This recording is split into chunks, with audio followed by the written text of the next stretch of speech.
আপনার রোমান্টিক রাতের খেতায় আগুন, ক্ষুধায় পেটের নাড়ি ভুড়ি বের হয়ে আসার উপক্রম হয়েছে, ছাড়ুন বলছি। লাস্টের কথাটা একটু ধমকে সুরে বলে হায়া। আসেন তার কথা শুনে ছেড়ে দিয়ে মুখ গোমড়া করে দাঁড়িয়ে থাকে। হায়া রুম থেকে বাহির হওয়ার ঠিক আগ মুহূর্তে হাঁটা থামিয়ে দিয়ে কিছু একটা ভেবে পেছনে ঘুরে তাকায়। আশিয়ানকে উদ্দেশ্য করে হায়া জিজ্ঞেস করে, এই আপনি খেয়েছেন? আশিয়ান ট্রাউজার পকেটে হাত ঢুকিয়ে বলে, খাবো কিভাবে? আমার পুতুল বউটা না খেয়ে ঘুমাচ্ছে, আমি কি খেতে পারি? হুম। একটা মুখ ভেঙচি দেয় হায়া, তারপর বলে, ফ্রেশ হয়ে আসুন, আমি খাবার নিয়ে আসছি। কথাটা বলে 1 মিনিটও দাঁড়ায় না, চলে যায় নিচোরা নিজেদের জন্য খাবার আনতে।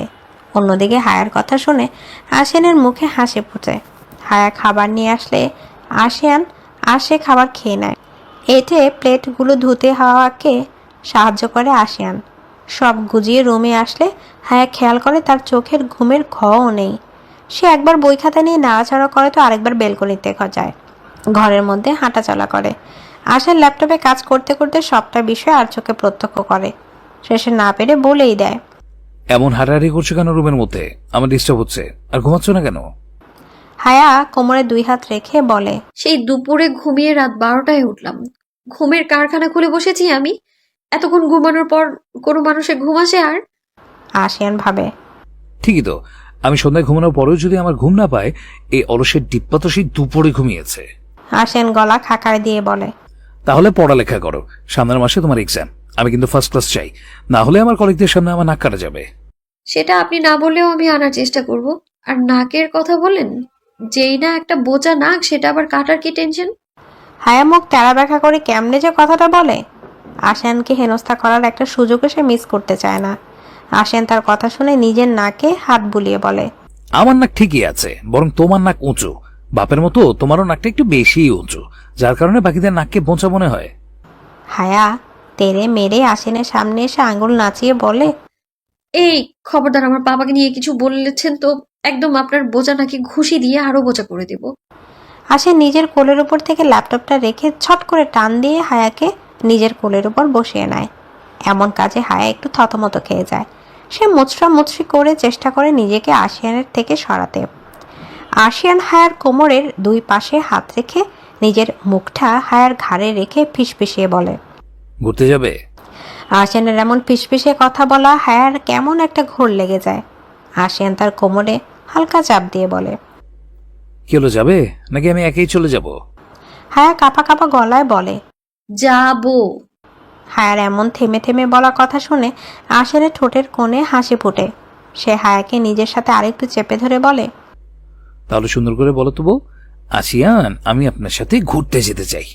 হায়া আশিয়ানের নাপ মুখে নিবে? এ কথাও হায়া জীবনে বলবে? হায়া যাও। একটু ঘোরের মধ্যে ডুবে গিয়েছিল আশিয়ানের কথা শুনে। তার ঘোরটার সব টাটা বাই বাই হয়ে গিয়েছে। সে আশিয়ানকে বলে, ছাড়ুন আমায়, আমার পাপা আমায় সিনিয়র সিটিজেনদের সম্মান করতে শিখিয়েছে। সিনিয়র সিটিজেন সেটা আবার কে? কেন আপনি? হায়া কথা শুনে আশিয়ানের মাথা ঘুরে যায়। হ্যাঁ, সে মানছে সে হায়ার থেকে একটু বেশি বড়, তাই বলে তাকে সিনিয়র সিটিজেন বলে আখ্যায়িত করবে? আশিয়ান কপট রাগ নিয়ে বলে, এই মেয়ে, সিনিয়র সিটিজেন কাকে বলছো? জানো আমার বয়স কত?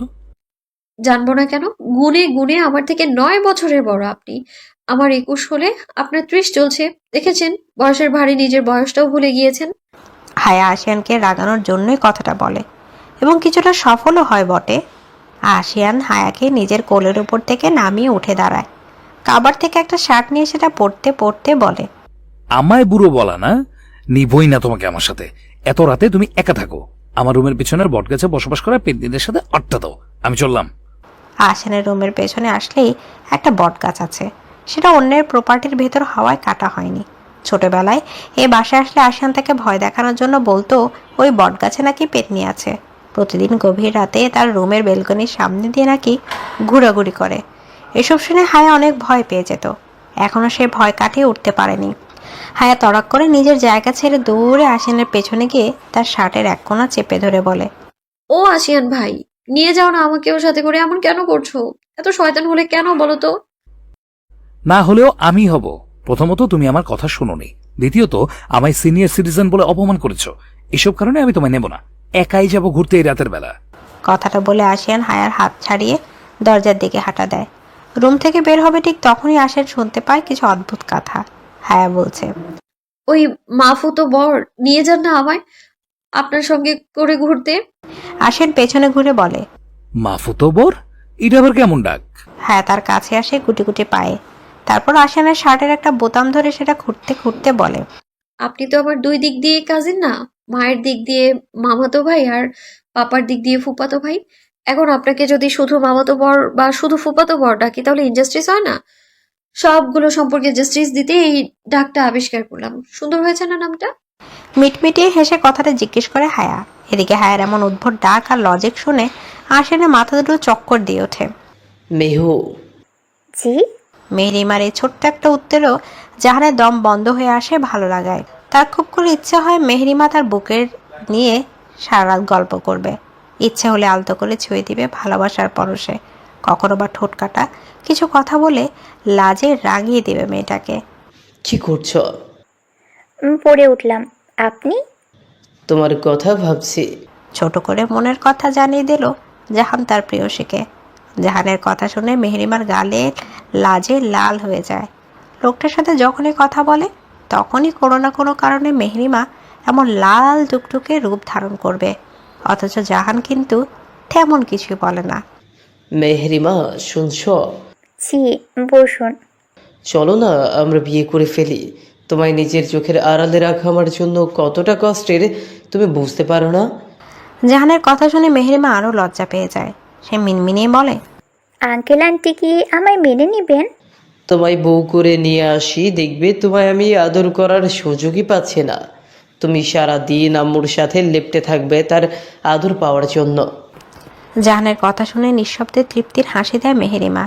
তার যথেষ্ট ভালো ধারণা হয়ে গিয়েছে জাহানের পরিবারের সম্পর্কে, যেখানে সেই ফ্যামিলির দুজন সদস্য তার মতোই সে অচেনা অজানা এতিম মেয়েকে এতটা ভালোবাসতে পারে। বাকিরাও এমনই ভালো মনের হবে হয়তো। কি হলো, বললে না কিছু? কি বলবো? বিয়ে করবে আমায়? চলো না কাল করে ফেলি। আমার একটু মন টিকছে না তোমায় ছাড়া। নেগেটিভ সব ভাবনা এসে ভিড় করছে আমার মাথায়। এক্সামটা শেষ হোক, আমারও মেন্টাল প্রিপারেশনের প্রয়োজন। আর নেগেটিভ ভাবনা, সেটা কি নিয়ে আসছে? তোমায় নিয়ে। তুমি প্লিজ আমায় ছেড়ে যেও না। আমি তোমায় অনেকটা বেশি ভালোবেসে ফেলেছি। এতটা ভালোবেসে ফেলেছি যে এক জন্মে আমার আর অন্য কারোর জন্য ভালোবাসার অবশিষ্ট নেই। ধরাগড়া কথাগুলো বলে জাহান। মেহরিমা তার কথার প্রত্যুত্তরে নীরবতা অবলম্বন করে। বেশ কিছুক্ষণ চুপ থেকে জাহান নীরবতা ভঙ্গ করে বলে, সামনের সপ্তাহ থেকে আমায় একটা ট্রেনিংয়ের জন্য যেতে হবে চট্টগ্রাম। সকল নিউ হার্ট সার্জনদের জন্য আমার হসপিটালের অথরিটি ব্যবস্থা করেছে। 1 মাস সেখানে থাকতে হবে। আচ্ছা, সাবধানে থাকবেন, নিজের যত্ন নেবেন। এমনই আরও টুকটাক কথা চালিয়ে যায় এই জুটি। হায়া চোখে চোখ রেখে গানটা গায় আসিয়ান। গানের প্রতিটা শব্দ যেন আসিয়ান ঠোঁট ছুঁয়ে বেরিয়ে এসে হায়ার হৃদয়ে কাঁপন তুলছে। চারপাশ থমকে গেছে। কোলাহল, আলো, মানুষ সব ফিকে। শুধু আসিয়ানের কণ্ঠটা যেন রয়ে গেছে বাস্তবের একমাত্র সুর হয়ে। হায়া নিঃশ্বাস আটকে গেছে। এই চোখ দুটো যে চোখগুলোকে একসময় ঘৃণা করতে শিখেছিল, আজ সেগুলোতে যেন নিজের হারিয়ে যাওয়া সমস্ত স্বপ্ন খুঁজে পাচ্ছে। আসিয়ান তার চোখ দিয়ে কথা বলছে। মনের গহীনে লুকিয়ে থাকা প্রতিটি না বলা কথা যেন সুর হয়ে ছড়িয়ে পড়ছে হাওয়ায়।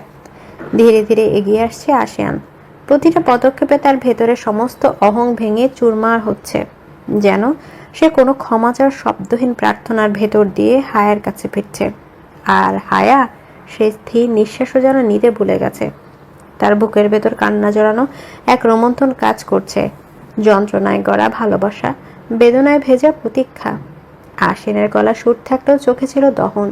তার দৃষ্টি যেন কেবল একটা প্রশ্ন ডাকছে হায়ার চোখে, তুমি এখনো ভালোবাসো? আর হায়ার চোখ, তার চোখে ছিল এক প্রকার আত্মসমর্পণ। ঠোঁটে কোনো শব্দ নেই, তবুও তার প্রতিটি নিঃশ্বাসে জবাব ধ্বনিত হচ্ছে।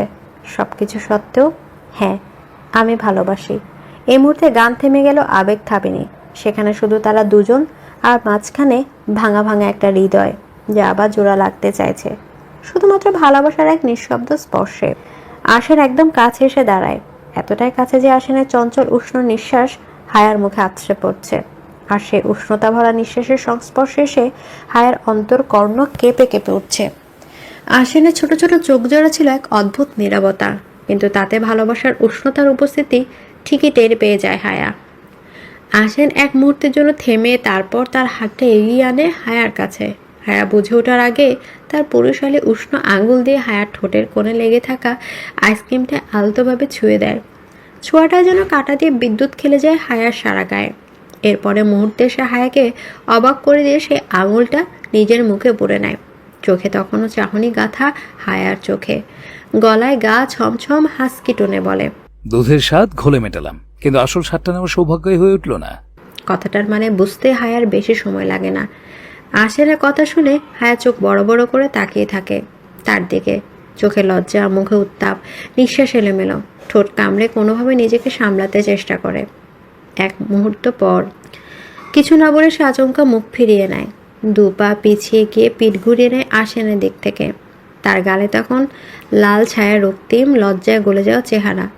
হায়া, আশেনের কণ্ঠ তার পেছন থেকে নরম হয়ে ডাকে, কিন্তু হায়া ততক্ষণে এক মনে হাঁটতে শুরু করে দিয়েছে। উদ্দেশ্য গাড়ি। দ্রুত পায়ে সরে যাচ্ছে সে, কিন্তু পায়ের গতি আর হৃদয়ের গতি যেন সমান তাল মিলিয়ে ছুটছে না। তার বুকের ভেতর তখনও আশেনের স্পর্শের স্মৃতি, ঠোঁটে এখনও তার সেই চাহনির তাপ। একবার পেছনে তাকায়, চোখাচোখি হয়।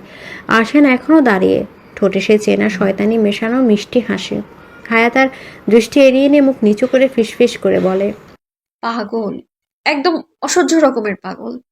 কিন্তু তার কণ্ঠে রাগ ছিল না, ছিল কাঁপা কাঁপা প্রেম। হায়া পা চালিয়ে গাড়িতে উঠে বসে। আশেনও কিছু সময়ের ব্যবধানে গাড়িতে বসে ড্রাইভিং সিটে বসে গাড়ি স্টার্ট দেয়। বেশ কিছুক্ষণ তারা দুজনেই নীরবতা পালন করে। এক পর্যায়ে নীরবতা ভাঙে দায়িত্ব হায়া নিজের কাঁধে তুলে নিয়ে বলে, কই যাচ্ছি আমরা? বাসায় ফিরবেন না? না, আজ বাসায় যাব না ভাবছি। তাহলে কোথায় যাবেন? ভাবছি আজ সারা রাত এইভাবে ঘুরবো, সকালের দিকে বাসায় ফিরবো। আর এটা কেমন? পুরাই বাকওয়াস। চুপচাপ গাড়ি বাসার দিকে ঘুরান, কেউ জানতে পারলে বকা দিবে দুজনকেই। একদিন না হয় বকা খেলাম। আপনার এত শখ হলে আপনিই খেন, কিন্তু আমায় বাসায় রেখে আসুন, পরে যেখানে ইচ্ছে সেখানে যাবেন। তা তো হচ্ছে না ওয়াইফি, তুমি হচ্ছ আমার অর্ধাঙ্গিনী, আমার রূহ দেহ দুটোরই অর্ধেকাংশ। তাই আমি যা পাবো, যা খাবো, যা করবো সবকিছুর ফলাফলের ভাগ তোমাকে অর্ধেক নিতে হবে। এতে তোমার মত থাকুক আর না থাকুক। আমি আপনার সবকিছুর অর্ধেক ভাগ নিলেও আমার কষ্টের ভাগ আপনি এক বিন্দুও নেবেন না। কেন জানেন?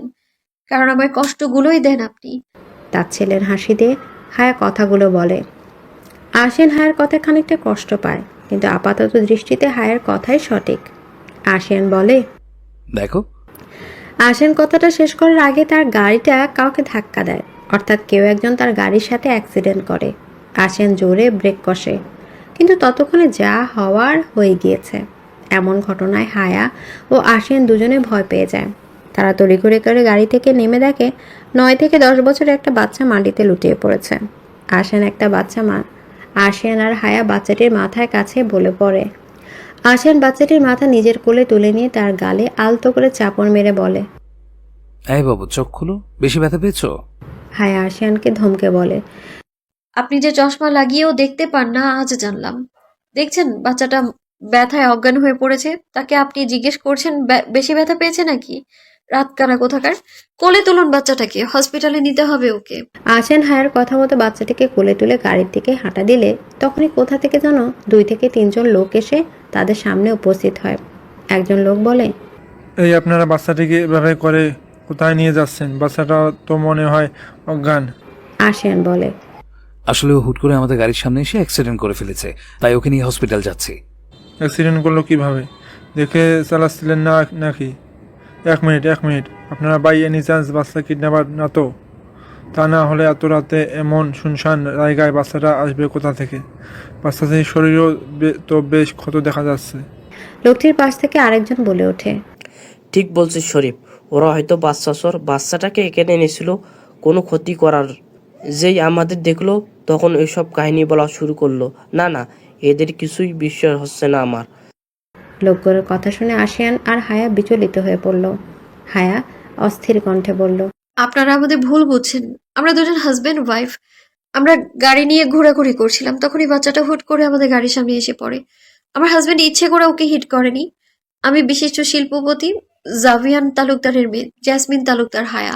উনি আমার হাজবেন্ড। আপনারা ভুল বুঝছেন আমাদের, প্লিজ ভুল বুঝবেন না। হায়ার পরিচয় শুনে লোক তিনটা চক্ষু চড়ক গাছ। জাভিয়ানকে চেনে না এমন মানুষ খুব কমই আছে। বিখ্যাত বিজনেসম্যান হিসেবে তার বেশ খ্যাতি রয়েছে। তারা চোখে চোখে নিজের মধ্যে কি কথা বলল তারাই জানে। তারপর তাদের মধ্যে শরীফ নামের লোকটি বলে, আমার তো আপনাদের কথা বিশ্বাস হচ্ছে না, তোমরা কি বলো? শরীফ বাকি দুজনকেও জিজ্ঞেস করে। তারাও নেতিবাচক উত্তর দেয়। আশেন বলে, আপনারা যদি আমার কথা বিশ্বাস না করেন তাহলে আমাদের কিছু করার নেই। আপনারা ছেলে আমাদের সাথে হসপিটালে যেতে পারেন আমাদের গাড়িতে করে, এমনিতে অনেকটা সময় চলে গিয়েছে। আশেনের কথার মাঝে তার কোলে থাকা বাচ্চাটি নড়ে চড়ে ওঠে। সেকেন্ডের ব্যবধানে বাচ্চাটি চোখ খুলে তাকায়। একজন লোক বলে, ওই তো বাচ্চাটির জ্ঞান ফিরেছে, এখন ওর থেকে সবটা জানা যাবে। আশেন বাচ্চাটিকে নিজে দাঁড় করিয়ে দেয়। শরীফ লোকটি বাচ্চাটির মাথায় হাত বুলিয়ে দিয়ে জিজ্ঞেস করে, বাবু তোমার নাম কি? আর এখানে এত রাতে এলে কি করে? আর তোমার এত মেরেছে কে? নিঃসংকোচ আমাদের সবটা বলো, আমরা তোমার সাহায্য করব। লোকটি কথা শেষ হতে না হতেই বাচ্চাটি তাকে জাপটে ধরে হাউমাউ করে কাঁদতে শুরু করে। বাচ্চাটির এমন কান্না দেখে আসেন হায়ও ভরকে যায়। আরেকজন লোক এসে বলে, ভয় পেও না বাবা, বলো তোমার সাথে কি করছে। আমরা বলছি তো তোমার সাহায্য করব। অনেক কষ্টে বাচ্চাটি কান্না থামে। তারপর বাচ্চাটি হিচকি তুলতে তুলতে বলে, আমার নাম রাফি, ওনারাই আসেন আর হায়াকে দেখিয়ে বলে, আমারে এমন মারছে। আমি ওখানে বাসায় কাম করতাম, একটু ভুল হইলেই আমারে মারতো। পশু সাহেবের সাথে ভুলবশত চাপ পইরা যাওয়ায় আমারে স্টার রুমে আটকাইয়া রাখে এই 2 দিন। আর অনেক মারছেও। দেখেন আঙ্কেল মাইরা আমারে কি করছে। আজ সন্ধ্যায় অনেক মারছার পর আমি অজ্ঞান হয়ে গিয়েছিলাম। তারপর এহারা আমারে কি করতে এখানে আনছে আমি জানি না, চোখ খুললাম মাত্র। বাচ্চাটির কথা শুনে আসেন আর হায়ার আঙ্কেল গুরুম বলে, কে বাচ্চা? তারা একে দেখলই আজকে। হায়া বাচ্চাটির সামনে এসে রাগত স্বরে বলে, এ বাবু, মিথ্যে কেন বলছো? আমরা তোমায় কবে কাজে রাখলাম আর এভাবে মারলাম? আমরা তো তোমায় চিনিই না, শুধু শুধু মিথ্যে কেন বলছো? শরীফ নামের লোকটি হায়াকে ধমকে বলে, এই আপনার বাচ্চাটা এ ধমকান কেন? এখন বাচ্চা মানুষ যা সত্য তাই কইছে। মিয়া ভাই, আরেকজন লোককে উদ্দেশ্য করে বলে, এরে আমাগো এলাকায় নিয়ে চলেন, তারপর আমরা পুলিশ ডাকবো। যা ফয়সালা করার পুলিশই করব। জাহিল গুলা কেমনে বাচ্চাটারে মারছে দেখেই আমার রক্ত গরম হইয়া যাইতাছে। আর সে লোকটির কথা শুনে কিছু একটা বুঝতে পারে হয়তো। সে হায়াকে বাচ্চাটির সামনে ধরে সরিয়ে নিজের কাছে নিয়ে এসে নিজের পেছনে লুকিয়ে নেয়। হায়া কিছু বলতে গেলে আসেন চোখ গরম করে তাকে চুপ করিয়ে দেয়। আসেন লোকগুলোর উদ্দেশ্য শান্ত গলায় বলে, আচ্ছা ঠিক আছে, আপনারা ফোন দিবেন তো পুলিশকে? ভালো কথা, আপনাদের দেওয়া লাগবে না, আমি নিজেই দিচ্ছি। কথাটা বলে আসেন নিজের প্যান্টের পকেট থেকে ফোনটা বের করে যেই না কল করতে যাবে তখন একজন লোক আসেনের ফোনটা টান দিয়ে নিয়ে যায়। ঘটনা দেখে হায়া চমকে গিয়ে আসেনের পিঠের কাছে আরেকটু সেটে যায়। সেও কিছু একটা বুঝতে পেরেছে। আসেন লোকটিকে বলে, আমার ফোন নিলেন কেন এমন করে? ফোনটা দিন, আমি কল করছিলাম তো পুলিশকে। হঠাৎই লোক তিনটে একে অপরের মুখ চাওয়াচাওয়ি করে উচ্চস্বরে হেসে দেয়। বাচ্চাটিও ততক্ষণ তাদের কাছে চলে গিয়েছে। শরীফ লোকটি বলে, এরে তোরা বের হয়ে আয়, বড় পাখি পাইছি আজ, তোকে খাদি যত্ন করবি না তোরা? লোকটি নিজের কথা শেষ করতে না করতে আশপাশে ঝোপঝাড় থেকে হুড়মুড়িয়ে আরও 7 থেকে 8 জন লোক বের হয়ে আসে। তাদের প্রায় প্রত্যেকের হাতে দেশীয় অস্ত্র। আসিয়ান আর হায়া এবার স্পষ্ট বুঝতে পারে তার ডাকাতের কবলে পড়েছে। সবাই শরীফ নামের লোকটির পেছনে এসে দাঁড়ায়। একটা লোক শরীফের দিকে একটা রামদা এগিয়ে দেয়। শরীফ সেটা নিজের হাতে নিয়ে হাসতে হাসতে বলে, আমরা থাকতে আপনাগো এত কষ্ট করতে দেই কি করে?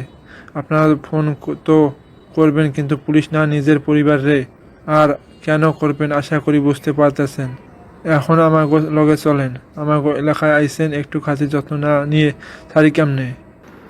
হঠাৎই মুখটা ইস্পাত কঠিন করে বলে, কোনো চালাকি করবেন না, তাইলে ঘাড় থেকে কলা আলাদা করতে বেশি সময় নিব না কিন্তু আমি।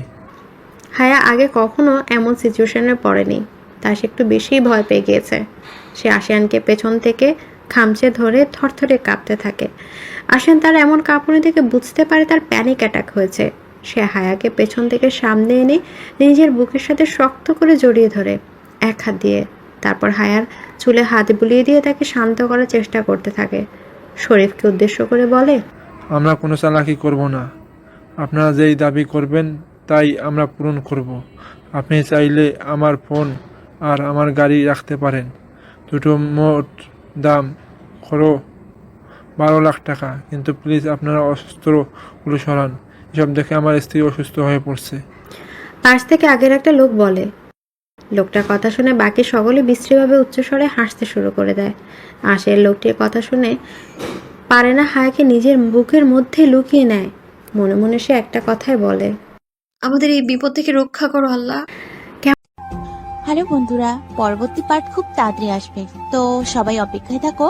আর চ্যানেলটি যারা এখনো সাবস্ক্রাইব করনি তারা পরবর্তী পার্ট দেখার জন্য চ্যানেলটি সাবস্ক্রাইব করে রেখো। ধন্যবাদ সবাইকে, আমাদের সাথেই থেকো।